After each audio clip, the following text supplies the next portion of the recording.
frente aqui, vamos falar de corrosão intergranular. A corrosão intergranular, já quase que abordei um pouco aqui já atrás. Você tem uma precipitação muito grande de carbonetos de cromo no contorno de grão. Como nós falamos que o cromo é que confere a camada passiva e cada vez mais resistente. Se eu estou perdendo cromo, precipitando nos contornos de grão como carboneto, a região adjacente vai ficar empobrecida em cromo. Então pode ser que não seja inox. Se cair abaixo aí de 10,5%, 11%, pode sofrer um ataque significativo. Havendo esse ataque, há o destacamento dos grãos e o material perde coesão, aliás. Perde coesão e falha. Pode destacar, arrancar, inclusive, uma solda inteira, se for o caso de uma sustentação por solda. Né? E aqui nessa foto... Nesse slide mostra exatamente os buraquinhos onde estavam os carbonetos que foram removidos pelo ataque metalográfico, porque em volta tinha uma região empobrecida em cromo, essa região foi corroída e saiu o carboneto inteiro, mais um pouco da região. Por isso que ficou esse buraquinho aí. O carboneto, para você ter uma ideia, o carboneto de cromo tem 90% de cromo, daí para mais. Então ele tira muito cromo da matriz. Então essa perda de cromo é que faz essa suscetibilidade dos contornos de grão, entendeu?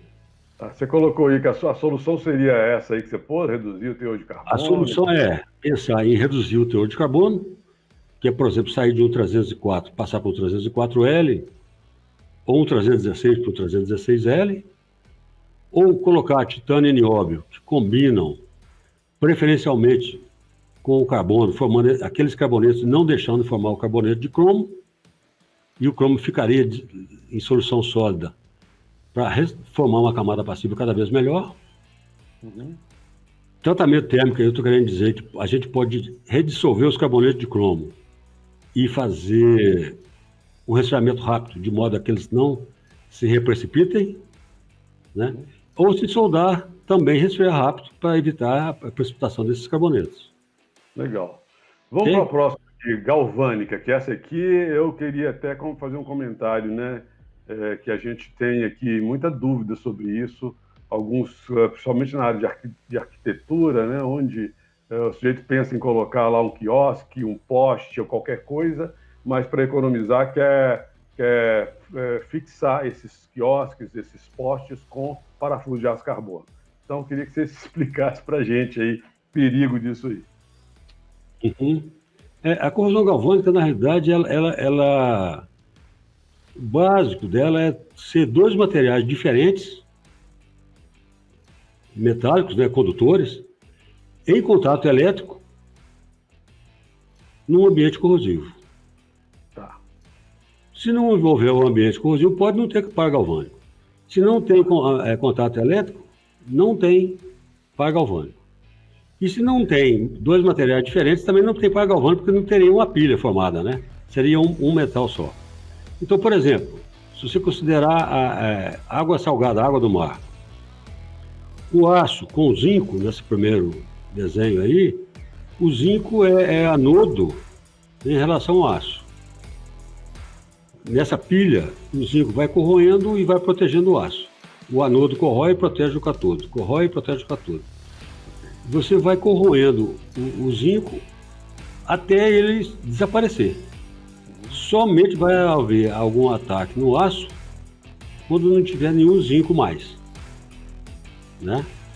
Esse é um processo que é característico uma propriedade característica da galvanização, né? Se você, por exemplo, faz uma fronde de Flandres, que aí já é revestir o aço com estanho, o objetivo já é outro.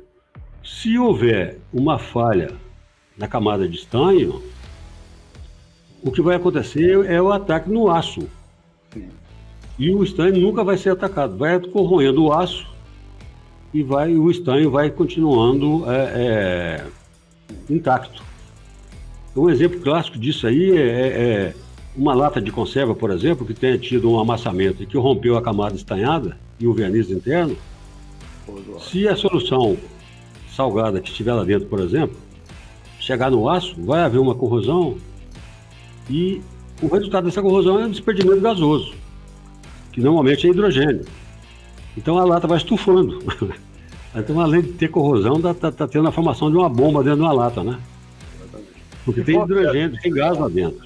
Que foto que é essa aqui que você está mostrando para a gente aqui? Essa aí é um par galvânico que, na realidade, são 3 materiais diferentes. Né? Enquanto você tiver, por exemplo, 3, um deles vai ser o anodo e os outros 2 catodos. Né? Então, vai havendo um sacrifício do pior protegendo os outros 2.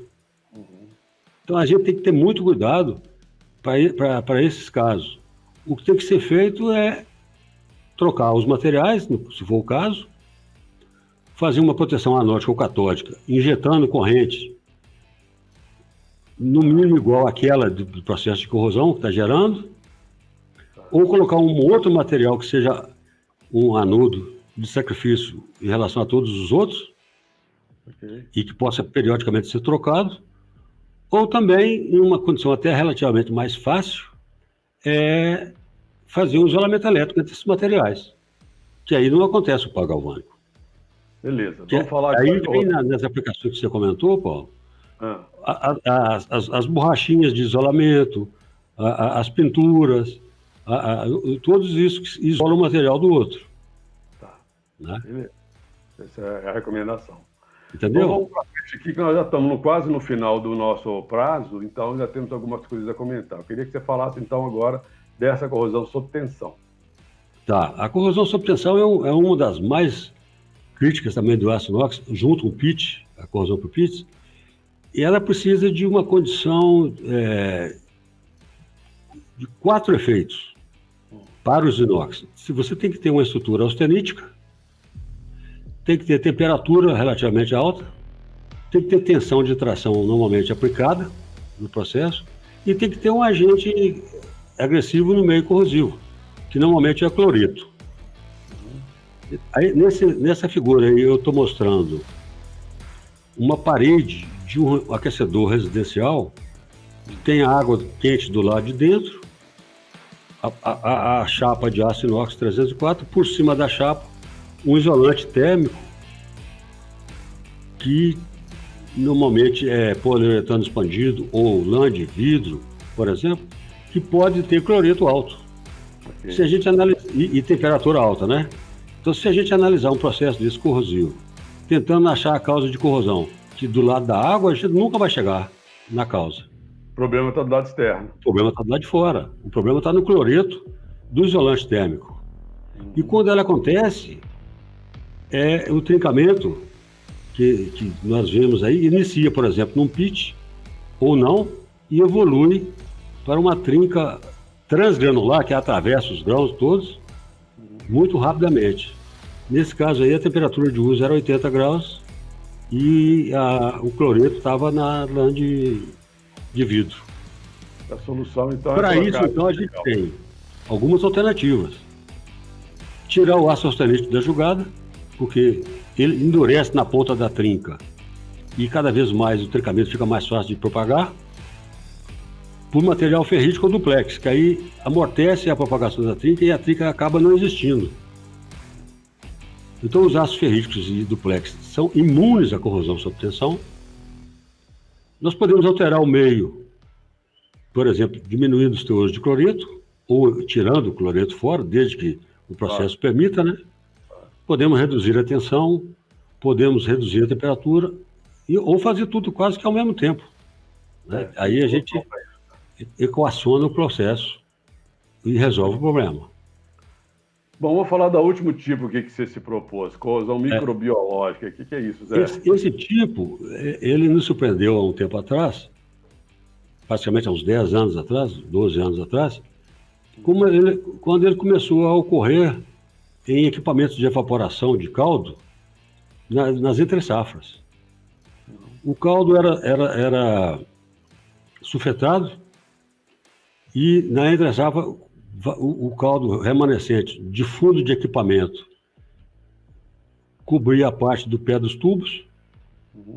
Era um ambiente anaeróbico, propício ao desenvolvimento de bactérias, essas bactérias se alimentavam do enxofre adicionado no caldo e excretavam compostos à base de ácido sulfúrico, que geraram essa corrosão aí no pé dos tubos, né? Então, é um tipo de corrosão que normalmente acontece com essas bactérias que metabolizam algum agente que seja agressivo aos materiais.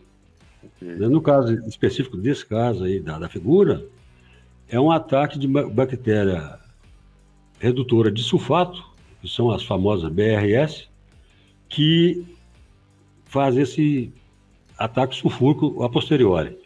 O objetivo aí, então, seria mostrar a agressividade do ataque, a rapidez, né, porque isso pode ser de numa entre-safra apenas, mas uma limpeza periódica antes do equipamento parar também resolveria. Sim. Né? E mantendo-se as características de troca térmica dos tubos de inox nesse equipamento. Okay. É só mais um outro caso que eu gostaria de acrescentar, para também ilustrar que nós não podemos esquecer disso. Claro, principalmente, né? Quem está trabalhando na indústria de alimentos, né? Tem esse